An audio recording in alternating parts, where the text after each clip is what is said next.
ایام ماہ ذکر کے ہیں، اور ماہ ذکر کی سب سے بڑی فضیلت میں یہی ہے کہ امام موسیٰ کاظم علیہ السلام کے گھر میں دو ایسے چراغ کی ولادت ہے کہ جن کی نور سے آج دنیا روشن ہے۔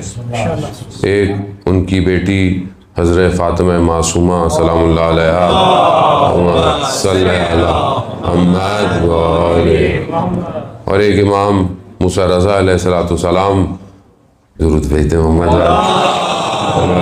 صلی اللہ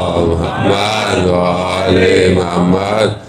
بہرحال یہ آپ جانتے ہیں کہ ساتویں امام کی بہت ساری اولادیں ہیں، کثیر اولاد تھی ان کی، بیٹیاں بھی بہت ہیں، بیٹے بھی بہت ہیں، اور مرکز مبارک، حرم مبارک اور بچوں کے بھی ہیں ان کے، لیکن ان دو بچوں کو خاص فضیلت ہے۔ ایک تو امام ہے اور دوسری معصومہ ہے۔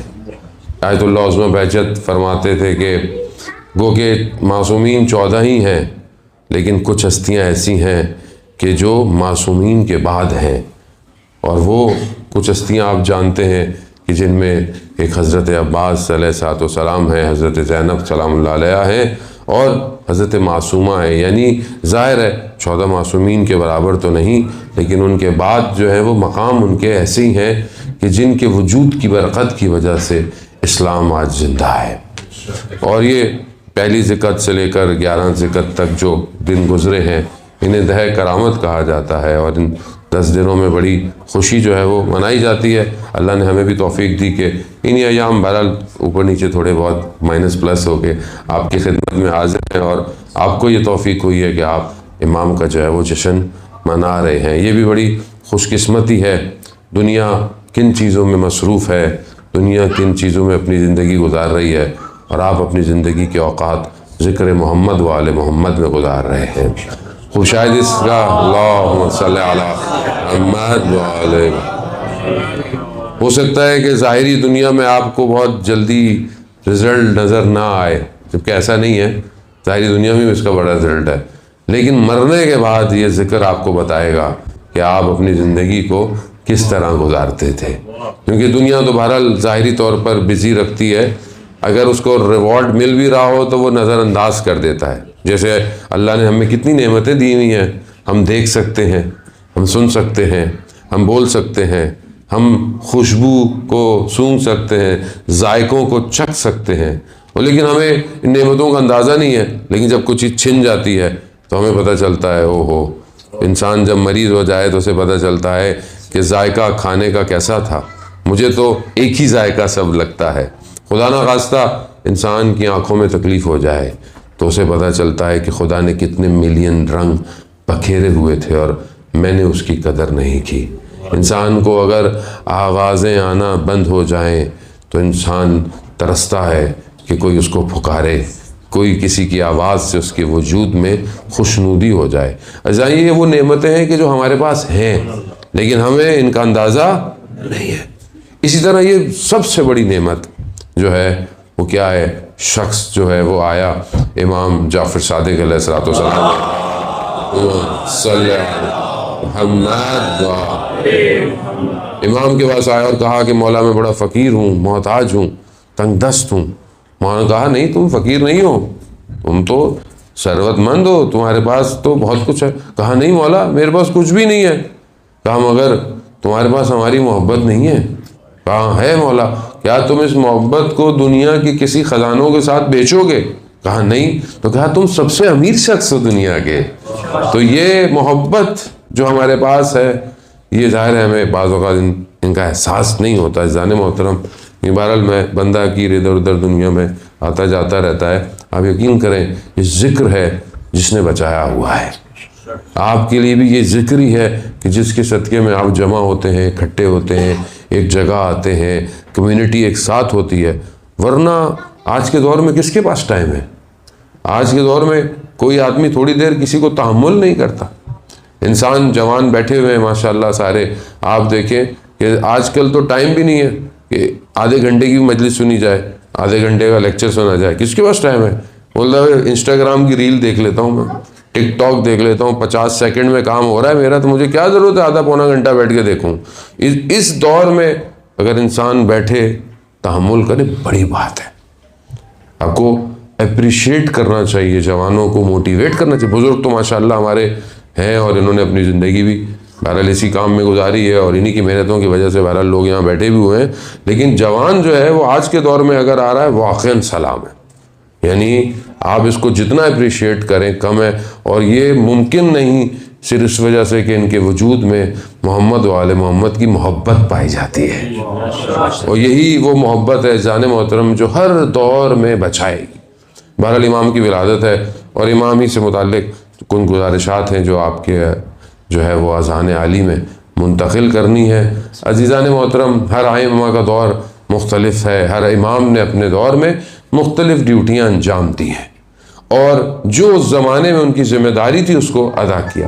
بہرحال چند دن سے مسلسل مجھے توفیق ہو رہی ہے کہ میں امام ہی کا جشن پڑھ رہا ہوں، اور یہ بڑی سعادت ہے کہ امام مجھے شہر شہر اور ملک جو ہے وہ اپنا ذکر کروا رہے ہیں۔ ہمارے لیے بھی بڑی سعادت کی بات ہوتی ہے کہ امام، آپ جانتے ہیں کہ امام کی امامت 20 سال کا عرصہ ہے، امام مدینہ میں ہے اور مدینہ میں رہ رہے ہیں، لیکن جو حاکم وقت ہے اسے یہ پیغام دیا جاتا ہے کہ یہ لوگ اس شخص سے بہت ملنے آتے ہیں، مراجعہ کرتے ہیں، رجوع کرتے ہیں، تو خوف ہمیشہ کی طرح حکومتوں کو جیسے کہ رہا ہے، انہی ہستیوں سے رہا ہے۔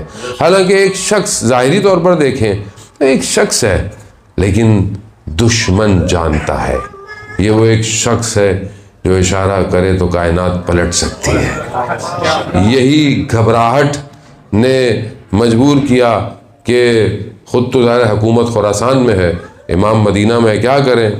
ان کو کیسے بلائیں، کس طرح بلائیں؟ تو آپ کو پتہ ہے کہ انہوں نے امام کو ولی عہدی کی آفر کی کہ ہم آپ کو ولی عہدی ہیں، تاکہ جو امام کے چاہنے والے ہیں، جو دوسرے لوگ ہیں، قبائل ہیں، وہ ناراض نہ ہوں، خوش ہوں، اور اپنی حکومت کو بھی ہم جو ہے وہ اوتھنٹک کرا لیں کہ بھئی یہ ہماری حکومت میں ہے۔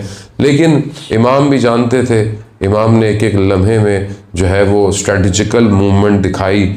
جب امام مدینہ چھوڑ رہے ہیں تو امام اپنے جد کے روزے پر گئے اور اپنے نانا کے روزے پر گریہ کیا، زہر و قطار رو رہے ہیں۔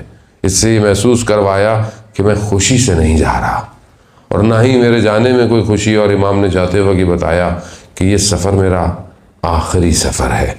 اور ایسے علاقوں سے امام کو لے کے گئے کہ جہاں مولا کے چاہنے والے نہیں ہیں، دوسرے علاقوں سے لے کے گئے تاکہ کہیں یہ نہ ہو کہ لوگ امام کے ساتھ ہو جائیں۔ بس اسی طرح لے گئے، لیکن اپنی طرف سے انہوں نے بڑی کوشش کی، بڑی بڑی محفلوں کا انعقاد کیا، علمی محفلوں کا، ملحد کو بلایا، دوسرے مذاہب کے لوگوں کو بلایا اور بحث و مباحثہ کرایا، سوالات پوچھائے۔ ظاہری طور پر حاکم وقت نے یہ دکھایا کہ وہ بڑی علمی شخصیت ہے، کیونکہ بہرحال کلامی بحثیں اس دور میں بڑی اوج پہ پہنچیں، لیکن اصل ہدف ان کا یہی ہوتا تھا کسی طریقے سے امام کو جو ہے وہ نعوذ باللہ کم دکھایا جائے، مگر نہیں جانتا تھا کہ امام کا علم لدنی ہوتا ہے۔ امام جو ہے وہ عقلوں کو دیکھ کر بات کرتا ہے، امام کے لیے کائنات ایسے جیسے ہتھیلی میں ہوتی ہے۔ بہرحال امام نے وہاں پہ کتابوں کے اندر ہے، وقت نہیں ہے، احتجاج تبرسی اور سب کے اندر یہ جتنے بھی گفتگو ہیں یہ سب جو ہے وہ ریکارڈڈ ہیں، سیف ہیں۔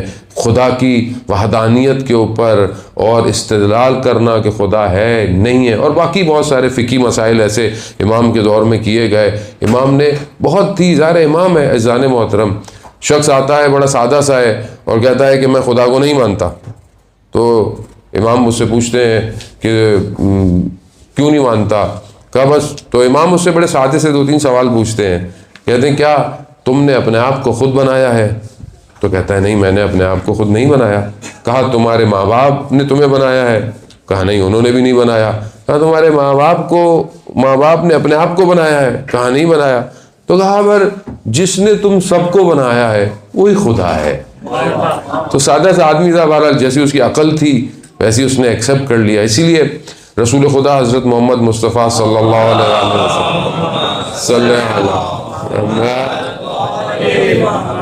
رسول خدا ارشاد فرماتے ہیں کہ انسانوں کی عقل دیکھ کر بات کرنی چاہیے، جیسی ان کی عقل ہے ویسے ہی بات کرنی چاہیے. کل میں نے بہرحال ایک حدیث بیان کی, ہمارے کچھ دوست ہمارے ساتھ تھے ناروے میں, کہ انسان کی عقل جو ہے وہ مشخص کرنے کے لیے, کامل کرنے کے لیے خود امام رضا کی حدیث ہے. کچھ نکات ہے, اگر آخر میں وقت ملا تو میں یقیناً آپ کی خدمت میں عرض کروں گا, لیکن ایک حدیث جو میں مسلسل کئی دن پڑھتا آ رہا ہوں اور ضروری بھی ہے, وہ میں آپ کی خدمت میں بیان کرنا چاہتا ہوں کہ جب امام کی سواری کو لایا گیا تو رستے میں نشاپور آتا ہے, جہاں آج بھی جو لوگ مشہد مقدس جاتے ہیں, نشاپور جو ہے وہ اس سے تھوڑے فاصلے پر ہے, وہاں پر مولا کی قدموں کے نشان ہیں. وہ ایک چشمہ بھی ہے جو ابھی تک پانی کا بہہ رہا ہے, زمین سے آج تک پانی سے نکل رہا ہے.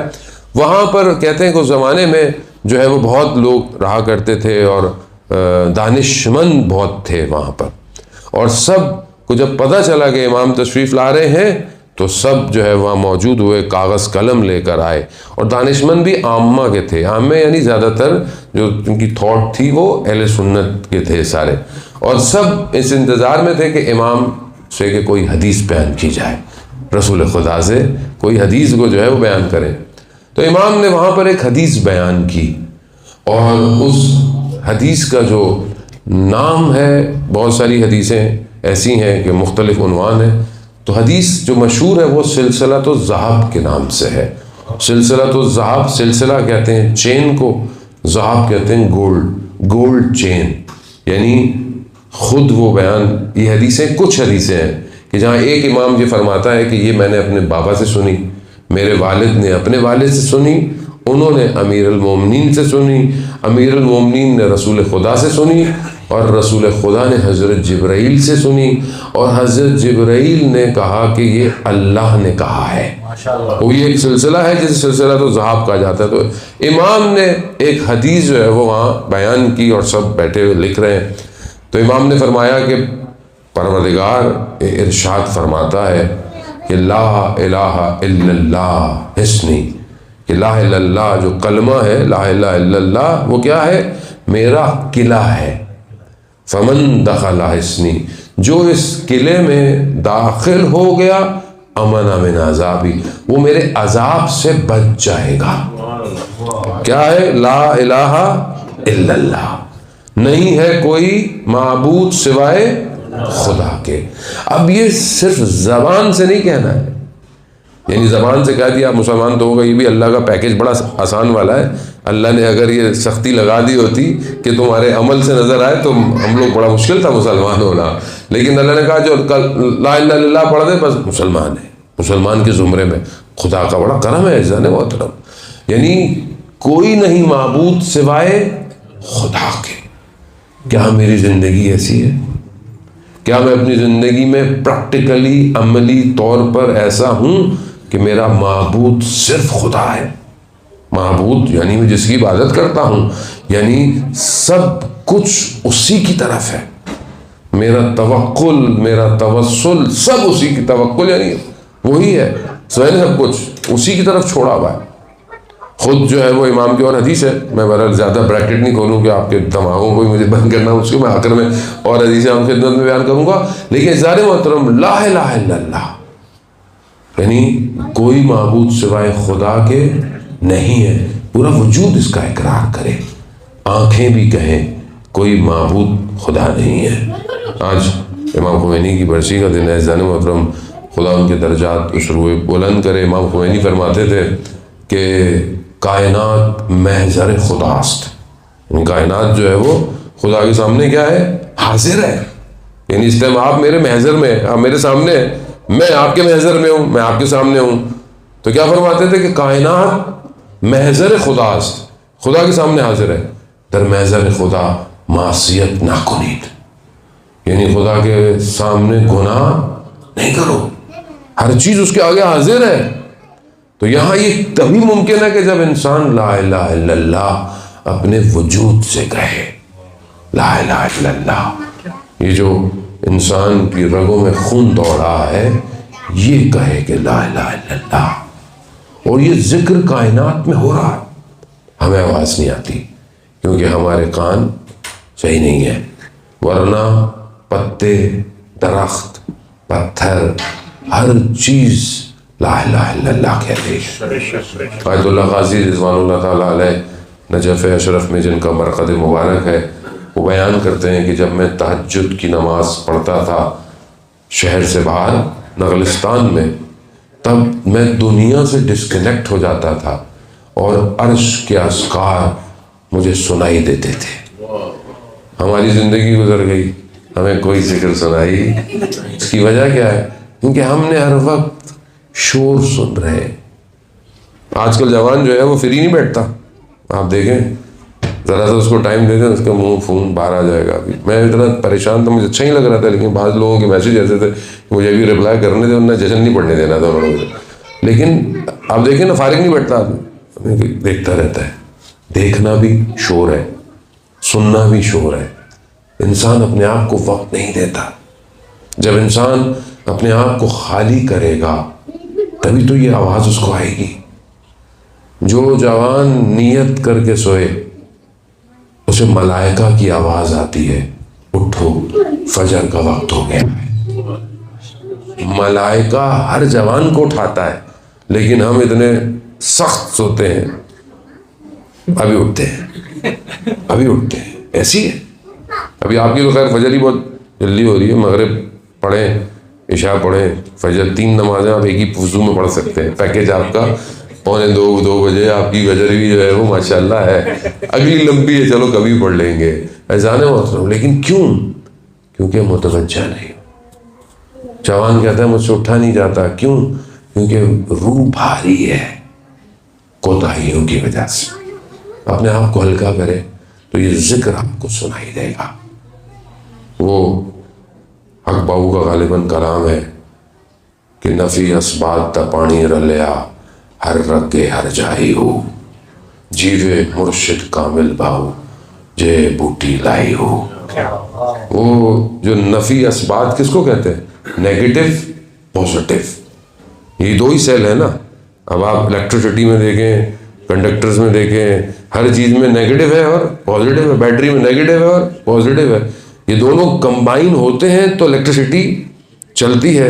انسان بھی ایسے ہی ہے، لا الہ الا اللہ نہیں ہے، یہ نیگیٹو پازیٹو ہے۔ یہی جب انسان کی رگوں میں دوڑنا شروع ہو جائے نا تو پھر انسان کو آپ کو بتانا نہیں پڑتا، وہ خود اس کی بارگاہ میں سجدہ کرتا ہے۔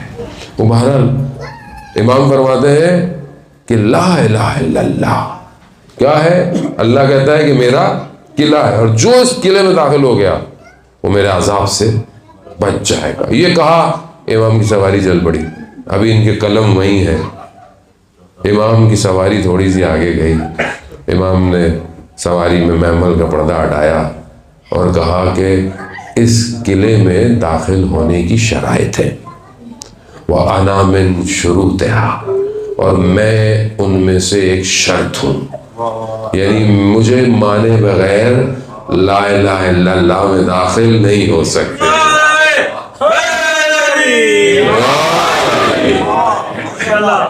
نہیں داخل ہو سکتے ہیں۔ جو امام معصوم فرما رہے ہیں کہ اس قلعے میں داخل ہونے کے لیے میں شرط ہوں، یعنی کیا؟ یعنی امام کو ماننا پڑے گا، بغیر امامت کے تم توحید کے مراحل طے نہیں کر سکتے۔ وہ نظام الہی ہے، ہم گھر سے نہیں بیان کر رہے یہ باتیں کہ ہم گھر سے تھوڑی لے کر آئے، نظام الہی ہے۔ سورج یہاں سے کیوں نکلتا ہے، سورج وہاں سے کیوں نہیں نکلتا، سورج یہاں کیوں غروب ہوتا ہے، یہاں پر اتنی تھوڑی سی رات کیوں ہوتی ہے، آپ کچھ کر سکتے ہیں آگے، آپ اپنی مرضی سے کر لیں، سورج کو کھینچ لیں آگے پیچھے، نظام ہے، نظام کائنات ہے، ٹائم اس کا ایسا ہی ہے، فریم اس کا ایسا ہی ہے، گھنٹے اس کے ایسے ہی ہیں، میں اور آپ کچھ نہیں کر سکتے۔ یعنی خدا تو سب کچھ کر سکتا ہے، بھائی خدا ہی نے نظام بنایا ہے، خدا کسی کا محتاج نہیں ہے، خدا کسی کا محتاج نہیں ہے، لیسا کا مثلی ہے، اس جیسا کوئی بھی نہیں ہے۔ ان اللہ علی کل شیء قدیر ہے، ہر چیز پر قدرت رکھتا ہے، ہر چیز پر احاطہ رکھتا ہے، نہ کسی نے اسے پیدا کیا ہے، نہ اس نے کسی کو جنم دیا ہے، وہ صمد ہے، عزیزان محترم۔ لیکن اس نے خود یہ نظام بنایا ہے کہ اگر تمہیں میرے پاس آنا ہے تو ان کے ذریعے سے آؤ، ان کے ذریعے سے آؤ گے تو سمجھ پاؤ گے، ورنہ نہیں سمجھ سکتے۔ ورنہ اسی طرح کوئی کیا کر رہا ہے، کوئی کسی کی پرستش کرے گا، کوئی کسی کی عبادت کرے گا، اس تک نہیں پہنچ پاؤ گے جو اس نے خود راستہ دیا ہے۔ اسی لیے امام نے کہا کہ میں شرط ہوں لا الہ الا اللہ کی۔ اور اس زمانے میں کہ جہاں لوگ امامت کے مسائل تھے، سب دوسرے تھے، بہت آرام سے امامت کی بات جو ہے وہ بتا دی کہ امام کسے کہتے ہیں۔ امام وہ ہے کائنات کے نظام میں جو چرخے ہیں، جیسے آپ ہینڈ میڈ گھڑیاں، آج کل تو ہر کوئی اسمارٹ واچ پہنا ہوتا ہے، لیکن جو ہینڈ میڈ گھڑیاں ہوتی ہیں پرانے زمانے کی ابھی بھی ملتی ہیں، تو خیر بہت مہنگی ملتی ہیں اب تو، لیکن اس کے اندر کیا ہوتا ہے، ایک کراری دوسری اس کو ٹچ کرتی ہے، تیسری اس کو ٹچ کرتی ہے، پورا سسٹم ہے، یہ ایک پورا سسٹم چلتا ہے، تو ادھر ایک سیکنڈ کی سوئی کلک کرتی ہے، یہ پورا سسٹم۔ آپ ایک اس میں سے پرزہ نکال لیں چھوٹا سا، پوری گھڑی رک جائے گی، چاہے وہ $1 ملین کی کیوں نہ ہو، رک جائے گی۔ بولے بھائی چلنا چاہیے، ایک پرزہ تو نکالا ہے، نہیں، ایک پرزہ اس کی حیات تھا۔ امام نظام کائنات میں حیات ہے۔ السلام علیکہ یا عین الحیات۔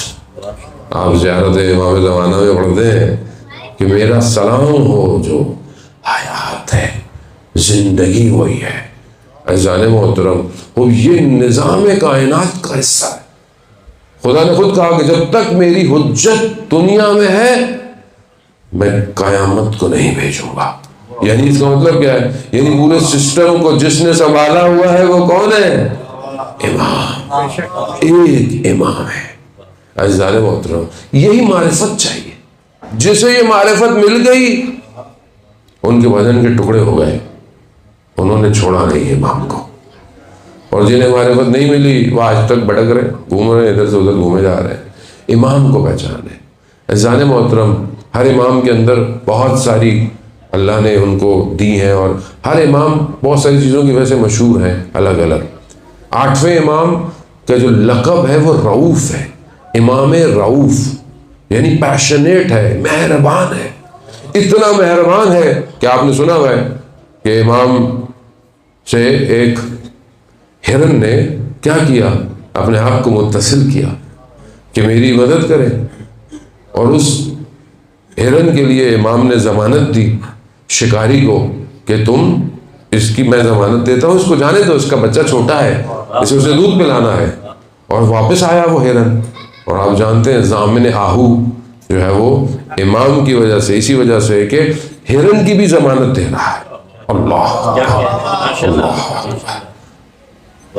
ہمارے ایک بہت بڑے بزرگ عالم دین ہیں ایران میں، آقا انصاریان، وہ مشہد مقدس میں حرم میں پڑھ رہے تھے، انہوں نے واقعہ بیان کیا، کہا کہ خادم حرم کا سو رہا تھا، تو اس کے خواب میں امام آئے، اور امام نے اسے کہا کہ فلانے دروازے پر جاؤ۔ آپ جانتے ہیں انشاءاللہ اللہ تعالیٰ آپ سب کو مشہد مقدس کی زیارت نصیب فرمائے۔ بڑا باصفا حرم ہے، جب دل ادھر جاتا ہے، آپ کے سامنے جو ہے وہ فارسی میں جو ایک دو بزرگوار نے کلام پڑھا، دل مچھت چلا گیا میرا، اور ایک جوان نے بھی جو ماشاءاللہ امام رضا پہ جو پڑھا، تو دل بعض جگہوں میں فوراً پتہ ہماری اصل میں پہنچ وہیں تک ہے، ہمارا جو ہے وہ سوئی وہیں پھنسی ہوئی ہے، ہمیں ذرا سا بھی کچھ کرے تو ہم زری سے چپک جاتے ہیں، اگر نہ چپک سکیں تو آنکھیں بند کر لیتے ہیں کہ مولا سامنے زری ہے بس ہمارے، کیونکہ اعزان محترم میں یہ حقیقت بتا رہا ہوں کہ بہت مشکلات ہیں دنیا میں۔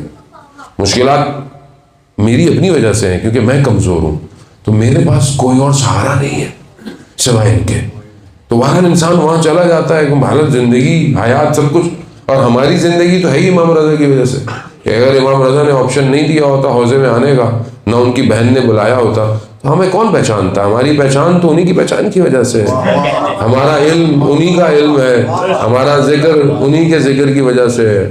اور جب بھی میں کہیں پڑھنے جاتا ہوں، نکلتا ہوں، اور وہاں سے مجھے توفیق ہوتی ہے، تو ہم نے اپنے استادوں سے یہ سیکھا ہے، زری کی خاک کو اپنے ماتھے پہ لگا کے جایا کرو، وہ خود جو ہے وہ مدد کریں گے۔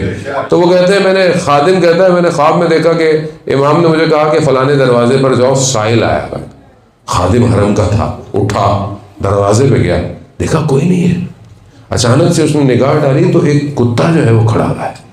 کتے نے جیسے خادم کو دیکھا مسجد کی گلیوں میں چلنا شروع ہو گیا. یہ اس کے پیچھے پیچھے ایک گلی کے کونے پہ جا کے رکا اور گلیوں کے سائڈ پہ وہ جو نالیاں ہیں اس پہ جالی بنی ہوتی ہے. کتے نے اشارہ کیا تو دیکھا کہ اس کا بچہ اس میں پھنسا ہوا ہے. جا کے خادم نے اسے اٹھا دیا. آغا انصاریان کے جملے ہیں حرم میں کہ یا امام رضا ہم کسی جانور سے کم نہیں, ہم آپ کی بارگاہ میں آئے. عزیزان محترم اسی لیے کہتے ہیں خود امام سے کہ جو میری زیارت پہ آئے گا میں چند جگہ پر اس کی زیارت پر آؤں گا. اور بڑے بڑے علماء کی سیرت یہ ہوتی تھی کہ حرم جاتے تھے, یہ نہیں کہ حرم میں گئے تو گھنٹوں بیٹھے ہوئے, نہیں, جاتے تھے بیٹھتے تھے باہر آ جاتے تھے, پھر جاتے تھے پھر بیٹھتے تھے پھر باہر. کہا کیوں کر رہے ہیں؟ کہا امام نے خود کہا ہے جتنی دفعہ تم آؤ گے اتنی دفعہ میں آؤں گا. تو وہ آتے اور جاتے رہتے تھے. اس لیے بہت مشہور ہے آیت اللہ حائری جزدی کا کہ جو حوض علمیہ کم جنہوں نے بنایا ان کا انتقال ہو گیا. وہ ایک اور عالم دین کے خواب میں ہے. وہ کہتے ہیں کہ میں نے دیکھا میری روح نکل گئی ہے, لوگ گریا کر رہے ہیں, رو رہے ہیں, لوگ چلے گئے مجھے دفنا کر. میں نے دیکھا کہ 2 آگ کے گولے آ رہے ہیں میرے پاس, میری جان جو ہے وہ نکلتی, لیکن اچانک سے ایک نور آیا. نور جتنے میرے قریب آیا آگ اتنی دور چلی گئی اور چلی ہی گئی. تو میں نے اس نور کا شکریہ کیا کہ اگر آپ نہیں آتے تو میں ہلاک ہو جاتا. آپ کون ہیں؟ تو اس نور نے کہا میں امام رضا ہوں. تم 70 دفعہ میری زیارت پر آئے ہو, میں بھی 70 دفعہ تمہاری زیارت پہ آؤں گا. صلوات بھیجے محمد.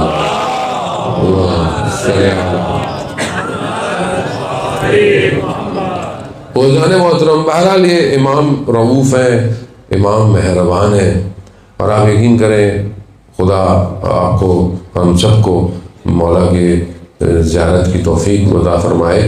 یقیناً آج آپ سب یہاں جمع ہیں اور اس میں کوئی شک نہیں کہ آج آپ سب کو انشاءاللہ امام کے حرم میں محسوس کیا جا رہا ہوگا. آپ دنیا کے اس کونے میں بیٹھے ہوئے جب امام کا ذکر کر رہے ہیں, کیسے ہو سکتا ہے کہ امام کی نگاہیں ہماری طرف نہ ہوں؟